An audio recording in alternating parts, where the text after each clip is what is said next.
There is nothing worse than finding a tiny, jumping hitchhiker on your dog's belly after a short walk in the park. You want to protect them. You also want to avoid dousing them in harsh chemicals. That is exactly why products like the Furlife Collar are blowing up on social media right now. People are tired of the heavy-duty pesticides. They want something gentle. They want something natural. This specific collar promises to use essential oils to keep the bugs away. It claims to last anywhere from 8 to 12 months. That sounds like a dream. No monthly drops. No pills to hide in cheese. You just clip it on and forget about it. The process is incredibly simple. You take it out of the box. You wrap it around your pet's neck. You leave a little room for comfort, and then snip off the extra material. It is lightweight.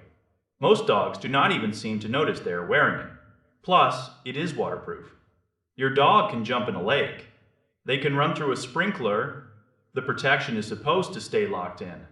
That convenience is a huge selling point. But we have to talk about the science of those oils. Some pets are very sensitive.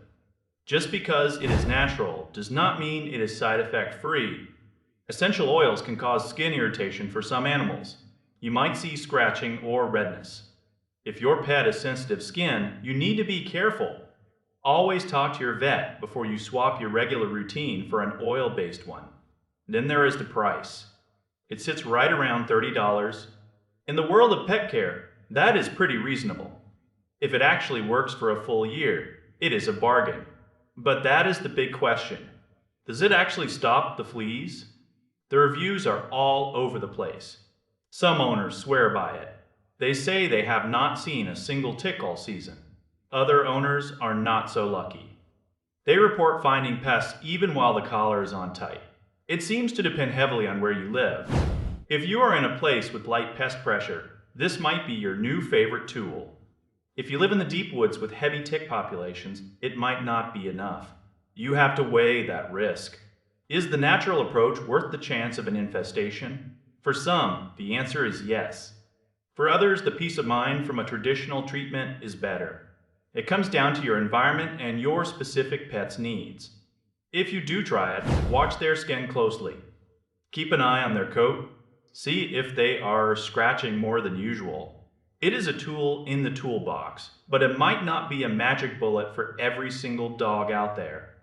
Every pet owner has to make that call based on the local bug situation. Reliability is the key factor here. A product that works 50% of the time is a gamble.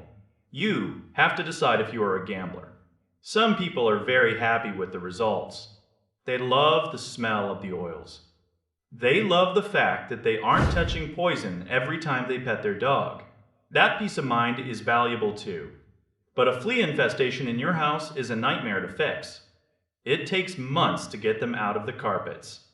Look at the trade-off. If you go the natural route, you might need to be more vigilant. Check your dog every single day. Use a flea comb. Be proactive. The collar is just one part of the defense. It is not an invisible shield that nothing can penetrate. It is a repellent. Repellents work differently than killers. They try to make the dog unappealing to the bug. Sometimes the bug is just too hungry to care. That is the reality of natural pet care. It is a softer approach. Sometimes a softer approach is exactly what a pet needs. Other times you need the heavy hitters. Talk to your local vet. They know what bugs are active in your specific neighborhood. They can tell you if the natural route is a safe bet or a recipe for trouble.